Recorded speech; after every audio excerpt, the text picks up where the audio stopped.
is the other view on female genital mutilation. Female genital mutilation, also called FGM, is a female genital cutting or female circumcision. It is defined by the World Health Organization as all procedures that involve partial or total removal of the external female genitalia or other injury to the female genital organs for non-medical reasons. Female genital mutilation is typically carried out on girls from a few days old to puberty. It may take place in a hospital, but it is usually performed without anesthesia by a traditional circumciser using a knife, razor, or scissors. According to the World Health Organization, it is practiced in 28 countries in Western, Eastern, and Northeastern Africa, in parts of the Middle East, and within some immigrant communities in Europe, North America, and Australia, and Asia. The World Health Organization estimates that 100 to 140 million women and girls around the world have experienced the procedure, including 92 million in Africa. The practice is carried out by some communities who believe it reduces a woman's libido, that means sexual urge. Female genital mutilation has been widely condemned worldwide because of the damaging after effects it has on women who have been so mutilated. However, other parties who actually endorse FGM and have their argument for it, that is worth doing, and that women should be given the chance to choose to remove or retain part of their female genital organ. For this reason, this broadcast is coming to you at this moment. So our guest today is no other person but Miss Victoria Wobo, an independent health professional. Well, Victoria, I welcome you this morning to Radio Voice of Naija show.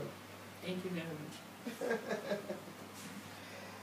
So, can you tell our listeners a little bit about you and your profession, what you are doing?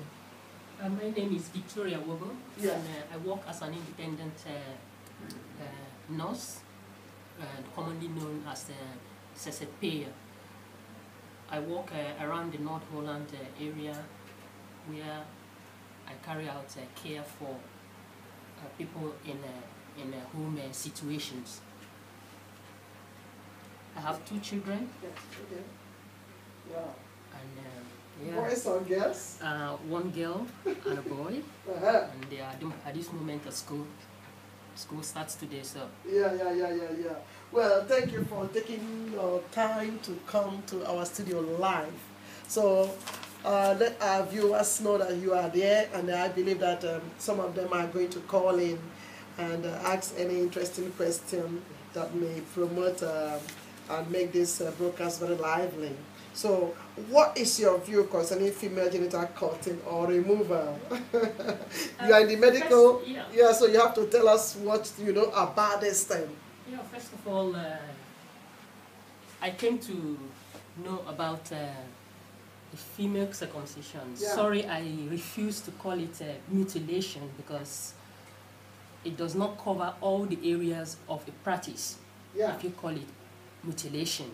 So I choose to call it female genital cutting or female genital correction. Yeah. Genital correction? Yes. Okay. And when I was 16 years, I read a book called Efuru. Then I was in Nigeria. Yeah. At a tender age, that was the first time I came in contact with the story, yeah, or the knowledge of circumcision. Yes. And since then, as a child, I've always wondered, why is it done? Yes. And I've always wondered, why wasn't Efuru given the choice? Why the lie? Why the make-believe? Why the pain? Why the terror surrounding it? Why should she go through it like that? knowing that Ifuru is a very grown-up woman who can willingly make a choice to or not to, without being convinced that she will not have a child. Yeah. If she doesn't do it, or her child will die after. Okay. During childbirth. Yeah. Because these are one of the reasons why they do these things. Okay. Which I am not in support of. Now, my view, looking at it all, of course, I do not support cutting up kids, babies, girls who are just at the edge of knowing themselves, knowing their body.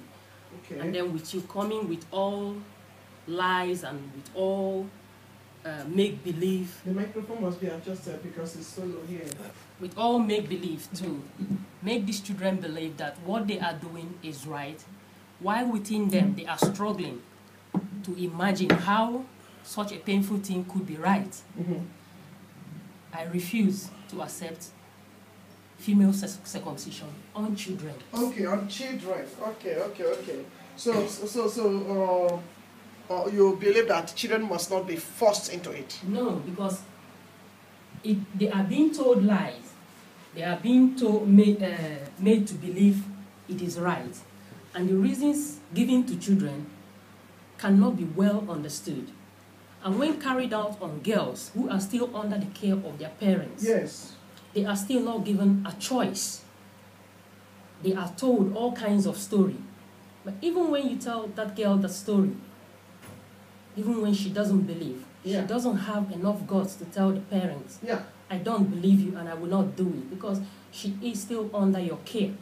She does not have a choice. So you are forcing her, which violates her human rights. Exactly. It is wrong. So you are, so that in other words, you are of the opinion that circumcision must be done, but it has to be done at an appropriate time. It has to be done on a child. If it has to be done on a child or on a girl, then it must be on a medical ground, which means that the doctor satisfies that there is a problem.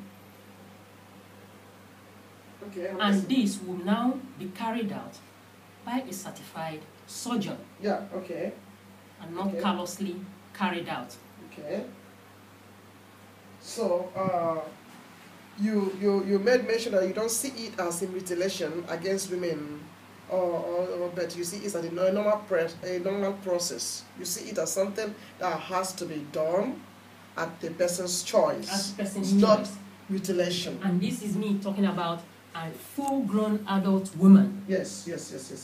Because when a full-grown adult woman agrees to have her clitoris removed, or any part of it, or do whatever thing she wants to do with it, I think that this adult woman should be given the chance to talk about it. There is so much taboo around circumcision of a woman. There is so much, don't talk about it, even when you have had it. Nobody tells you not to talk about it, but there is tasting. It makes you not to mention it. It's true. And when the topic comes, the whole falls silent. And you imagine, why are you not talking about it? Then, baby girl, you are very bold to come out here to be speaking this to thousands of people who are listening to us here. If you are out there and you are a woman and you want to add to what Victoria is speaking, give us a call on 020-737-1619. Why this mystery on female genital cutting? But you know, Victoria, female genital cutting, as you are calling it, is not permitted in the Bible. It's not there. So where did our people get all of this? What is the story behind this that is ravishing the life of women, cutting off that which is supposed to give them enjoyment? And some have it that have the notion that it reduces the libido. That means their sexual urge. So in other words, they must be denied the ability to enjoy sex. Is that? Let's get it also right. Female circumcision is more related to cultural practices. Yes, it is. I have not read anywhere in the Bible, and in some extent, I've also read that scholars are also busy in the Muslim world to also prove that it's also not Quran based. Yes, it's not Quran based. It's not there. So I have never seen it as a religious act or religious permitted act, but have always seen it as a cultural act. Yeah. It is a kind of cultural ritual. Each people or community or country that carry it out have their own reason for doing it. Yeah. Whether it is right or it is not wrong, or it is wrong, is their reason for carrying out. And the major reason is that it makes a girl to relax rather than going quickly to look for a boy. It retains their virginity till they are married. Because they hope then that because they hope them to get married. Because when a girl loses her virginity, in those days of our cultural time, because that doesn't work these days anymore, she finds it difficult to get married. Even when the man is maneuvered into marrying her, and the day of the first sexual relationship, if that blood of virginity does not flow, the man breaks the marriage, and it is a shame to the family. Yes, exactly. So they want to retain their ego, they want to retain the respect of the family, they retain the name of the family, and then they carry out this act. Wow. But now, because of uneducation, lack of information, lack of medical facilities or access to medical facilities, they keep on carrying out this act without knowing the consequences, without knowing the after effects. And all after effect is equally important, but the most terrorizing aspect is the emotional torture. It is the psychological torture that a young girl, forget a baby that she forgets and never remembers it has been done. But a girl having to grow up, having to remember the mother telling her she is going for a party, and ending up being kept down and caught. Almost about strangulated. Caught without any anesthetic. Caught and being told it's going to be okay. Caught and being given maybe a packet of sweet. I mean, why the lie? Why the lie? Is it necessary? No. But because there is so much taboo on it, what happens? Even when you educate people, even when you inform them, nobody dares to go to the doctor to say, I have a problem. Because the doctor will criticize you because before you start, because there is this idea of it is wrong and it is wrong, we're not listening. What is wrong? What is wrong? That the mutilation or the circumcision, as they call it, is wrong on a woman. And nobody listens. Nobody wants to look into the fact that there might be a need for it. Just like there might be a need for me when I have an A-cup breast. And I would like a B cup. And I'm listening to. But in this case, Miss Victoria, you and I are talking about women who have grown of age and who want to make decision to reduce or increase any part of their body which they do not like. Which they do not find comfortable. Which has effect on their social behavior, which has also effect on their psychological existence. So are you trying to say that there are some women, because their genital parts were not removed or trimmed or cut off, who are feeling probably inferior, or they are not feeling good having it? They're not feeling good having it. Talking to a few people, which I will hold their identity in private. Yeah. I have come across women who think their clitoris is too large. Too large to be called normal. So that means it can grow and become too large. Is that what you mean? So is it grow because women don't go about looking at just like we don't go about seeing our breasts and examining each other, and this thing is in a place where it's hidden. That even when we were in schools, you cannot tell open and let me see. No. So it's not like the breast you can see and say this one has a bigger breast than me. And it is your personal. So you mean that it can even grow? It can become so wide? It is like when you're born. Sometimes you're born very perfect, and then when you're growing up, something goes wrong with one thing growing too big, and every other person can see you to be normal. Yeah, but and you don't like it. You yourself do not like it. Now I can understand your point.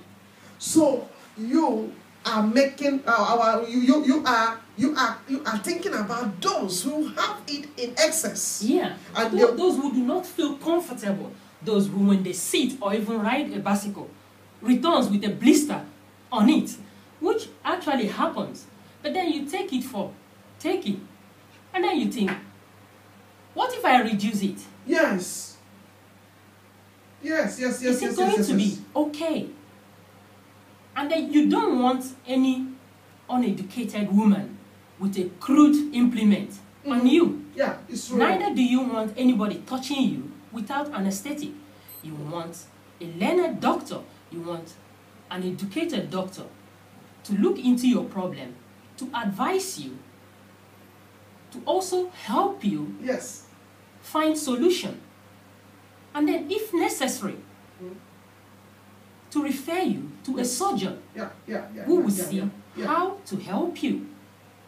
I am talking about adult women who can't carry their problems to the medical world because they feel they will not be listened to. Yeah, it's a taboo, it's closed. Because it is a taboo, something that is not widely now accepted. Yeah. So why should you go and say such a thing?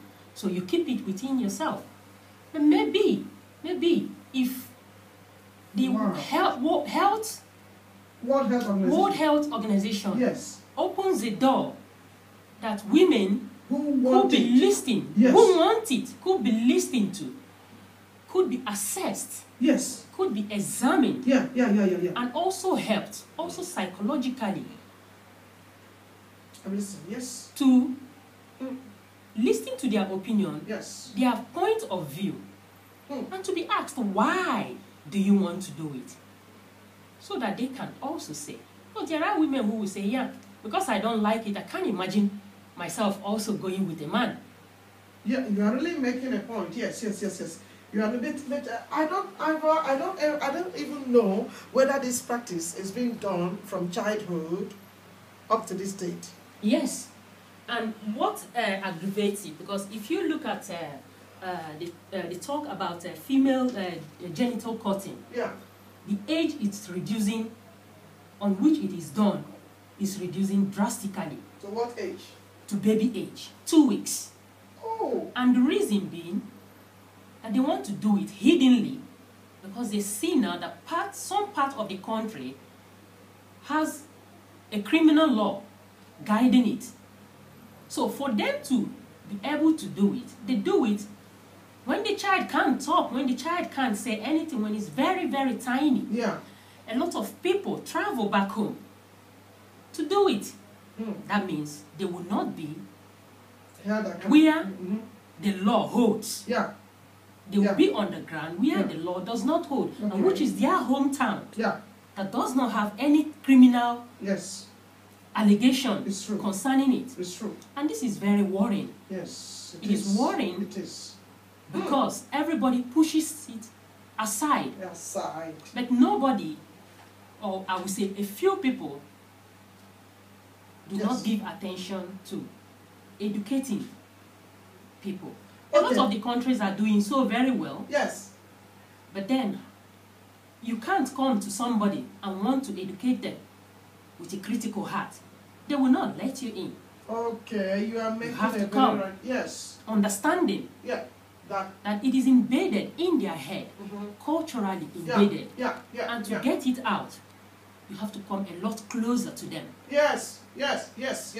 So that calls for our traditional leaders to be involved, and all of those old people at home to be involved. You know, the old mothers, the aged fathers who sit and make this decision in their communities. So it calls for the government to look for a way to reach out to the grassroots of people, not just the commissioners or health ministers speaking it out there through the microphone. It doesn't penetrate. That's what you are trying to say. It does not penetrate. They listen and they throw it out immediately. They throw it out of the door because they tell you it's our culture. It's even when it does not have a reason, it is our culture. Wow. And it is a culture practiced generations and generations past. And all of a sudden, you come from nowhere, not knowing this culture, and you want to throw it out of the door. And you have a lot of work to do. It's you true. have a lot of convincing to do. You tell people it is not true, the reason they give for doing it.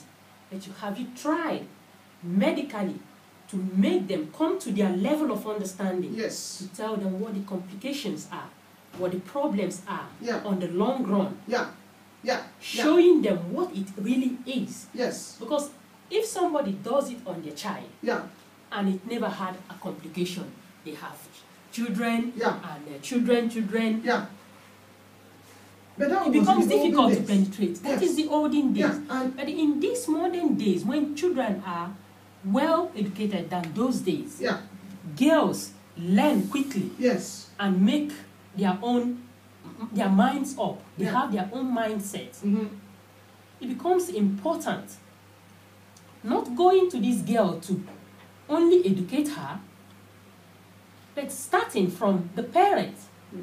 Because when the child says no, it is seen as disrespect to the family. So you start with the parents, who will now see understanding. And then when the child grows and the child feels that that part of her body is growing inappropriately, then the child can do something. As an adult. So that is your opinion. That is and my I think opinion. That should also be, because I have not really thought about it in this manner. But because you are in the health sector, you know what people, you are exposed to human beings, you know what... You are exposed to people. Yeah, you're exposed to people and their medical situations. Yeah, and you care for them without judging how their body looks like. You see a finer one, you see everything. You practically see everything in your profession. Yeah. But when you go home, you do not see these things anymore. You see the person and you respect the person. Yes. Some people have this problem and they battle with it. Wow. Some problems that are being spoken of, that people dare to talk about. Yes.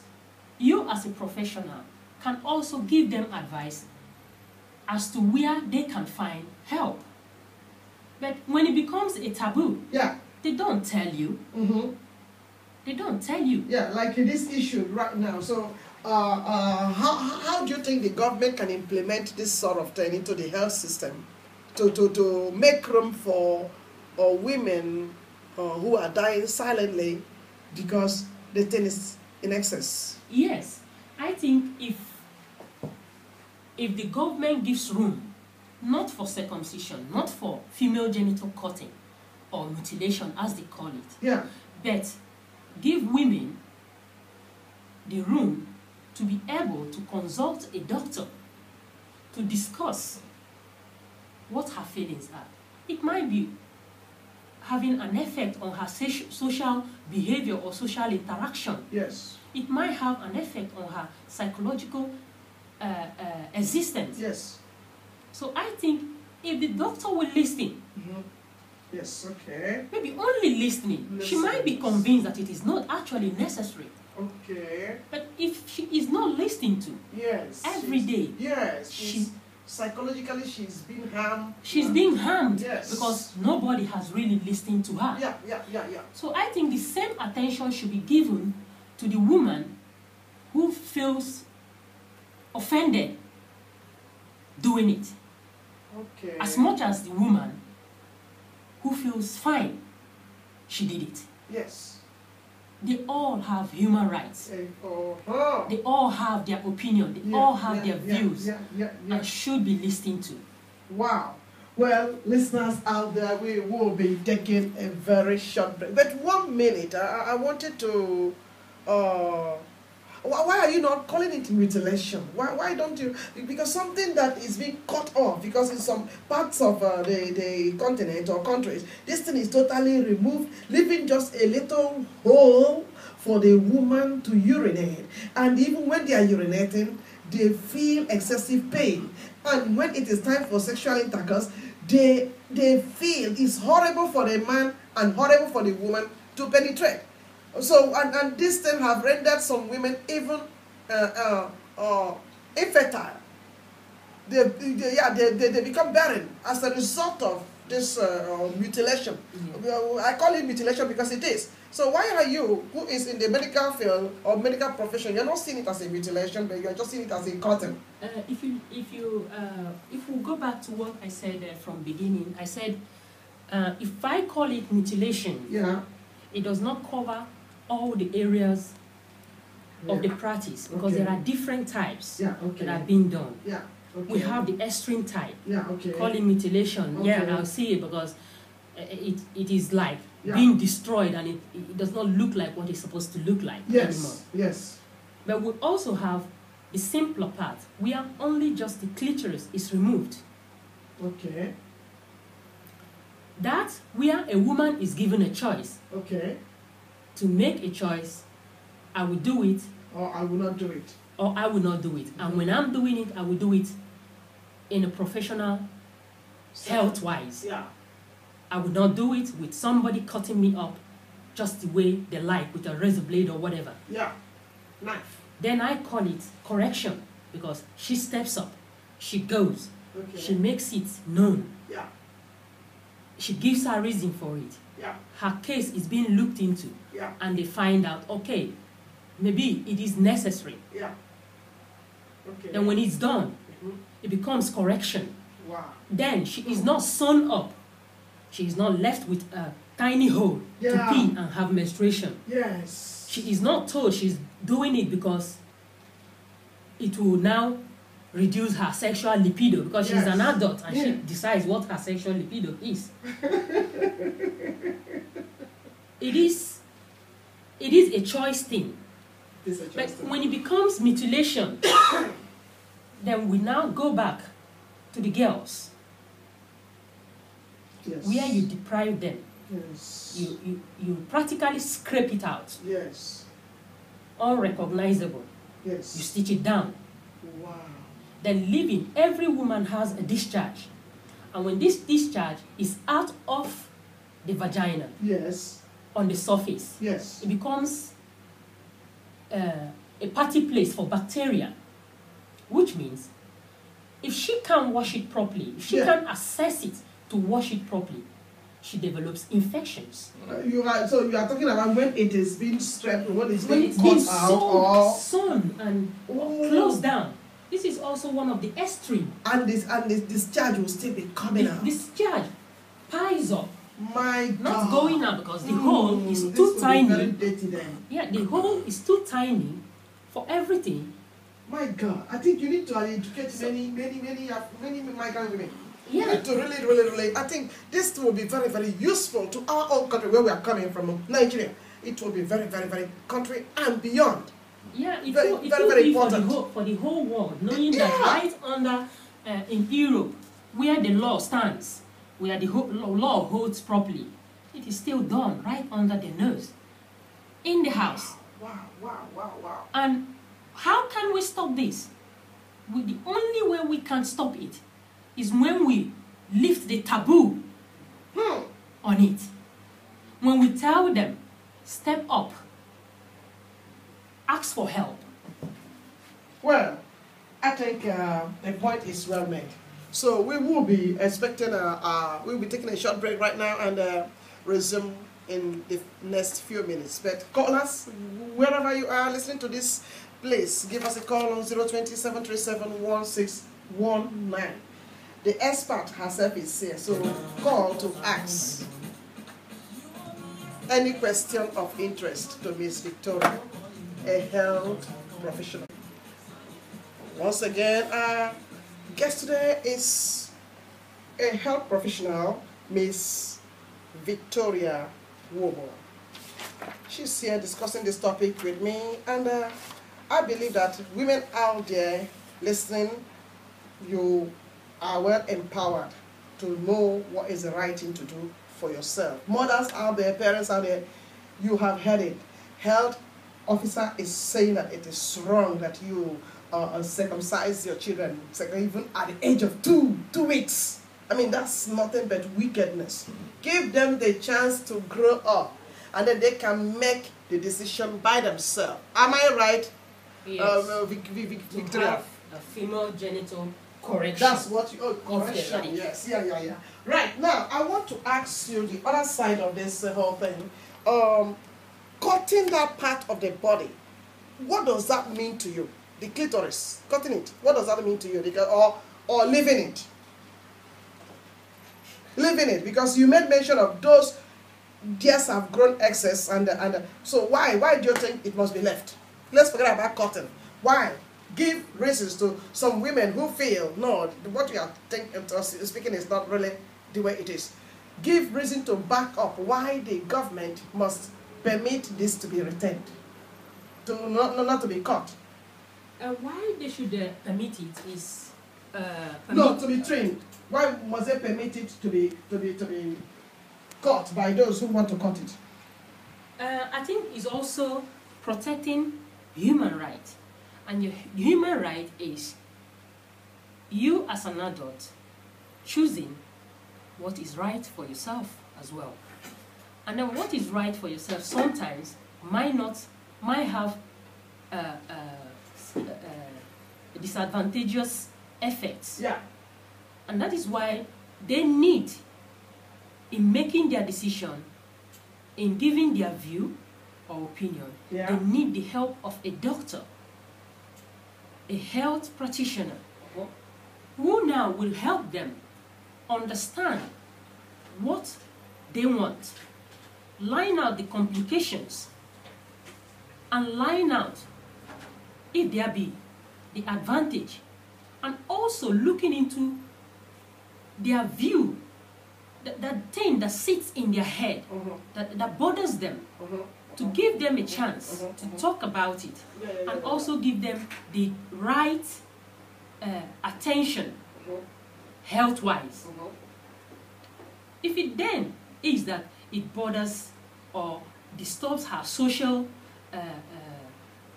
existence, or it has a very disadvantageous effect on her psychological existence, yes, then the doctor will now further look into the fact if it can be corrected for her the way she wants. Okay. Let's be clear, she's not telling you to sew her down. No. She's only telling you, yes, I find it too bulgy. It's bulging out. yes. It might be, I can't wear a bikini. Yeah, you made mention of this the last time you came. Yeah. So there are women who cannot wear, maybe they want to swim, Maybe and they their cannot. reason, is because the They cannot wear clitoris bikini. is just there on the forefront, and you are like being aware of yourself. I mean, wearing a bikini would be you just flaunting yourself rather than having somebody, instead of looking at you, and it's rather staring at the bulged clitoris. Oh my God, Victoria, you're making me. You're so serious with this thing. Look at I'm laughing because it is a problem. For the other person, it's not a problem. When something is your problem, it is your problem. When you don't like something, nobody should tell you you have to like it, because you don't like it, and that should be respected. Wow. Yes, I can imagine when the weather is too warm and people would like to go to the beach. People would like to go to the beach and they just want to maybe, have some nice swimming, but they can't wear those things. And I said, yeah, everything shows. Really? High reason, maybe clitoris. The other person is ashamed for something else. Yeah. This person is ashamed for this. Yeah. Yeah. Whatever it is, But, yes. it is a problem.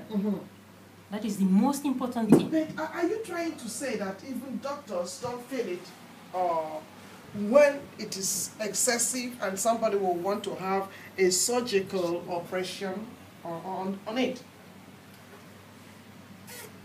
Let's look at it like this. The doctor, when you come to the doctor with your problem, if it doesn't have to do with your genital, the doctor doesn't exactly tell you to lie down and let him see the genitals. Okay. It is your private. Yeah. Only when the problem has to do with it, that is when he has to take a look. Yes, it's true. And medically taking a look. Yeah. Yeah. Yeah. So if you do not draw the attention of the doctor to the problem you have, yeah, he or she cannot assess it. He can't dream of it. Because you have to come with a problem. But if the problem becomes a taboo, then you will still not go to the doctor knowing your problem will be waived off. Because there is no room for it in the health sector. Yes. Because even if he talks about it, you can't be helped anyway. But probably, if you have the cash, Yeah, okay. you can actually do it with a surgeon. Yeah, okay. Privately. Yeah, okay. You see? Yeah. And then this person that doesn't have the money, where does her own problem go? Oh, yes. Because you can do it and keep it quiet. And that is one thing about female genital cutting. Everybody keeps it a secret. Even when you're not told it's a secret, they keep it secret.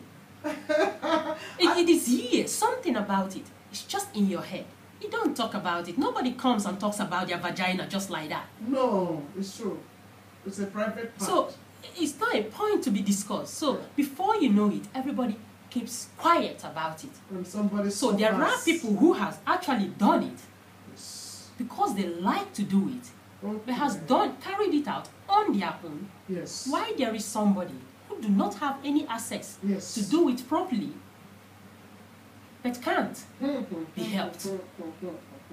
So through this interview, what do you intend to leave behind for our guests who are listening to us? You know, have you seen it? Since the whole segment, we had the religious segment, we had the political segment, pastoral segment, people have been calling and calling and calling. Now we are talking about this side because you are really drawing my attention to something. It is such a taboo that they even feel shy to call in. Do you see that? Yeah. They can't call in. Because it's like what I would like to live and why I think people hold themselves back from cutting it is that there is always a few questions asked. And that question is always, so do you support it? And we said, no. Because when you say, do I support it? That means you're generalizing everything. Let's take it point to point. Yeah. Where it starts from a baby. Where it ends on an adult woman who has a choice. Yeah. And what is the aim? Protecting human rights. Protecting human rights. The human rights organization finds it a violation of human rights. I also find it a violation of a child's right, of a girl's right, and of an unwilling woman's right. I find it a violation. If she is forced, psychologically, socially, culturally, or otherwise, to return what she doesn't want, being bullied to do it because it's normal in the culture to do it. No questions asked. Yes, you are violating their rights. Okay. But you are also violating their rights. Their human rights. When they have it as a problem. And that's the point when living they want to have it.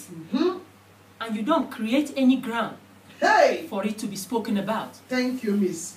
Let them talk about it. Even if you can't help them do it. Let them speak up. Let them not die with the fear of, oh, if I say it, everybody will just conclude will I am in reject support of it. Yeah.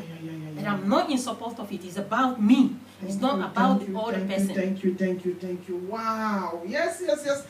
This thing is really an eye-opener. And I think several thousands who have heard us this morning would appreciate this earnest contribution which you have given unto us. Thank you once again, Miss Victoria. Thank you for being with us. Thank you very much. We hope to have you many more other time to open the eyes of our health people, the health officials, those in authority, to know that this area must be open now. And also to empower other women who are carrying it and they are looking for a way to do away with it. I mean, by even talking it, it will help them. They will be healed psychologically, even though they may not have called in. Thank you once again. Thank you very much. Well, that has brought our segment to an end.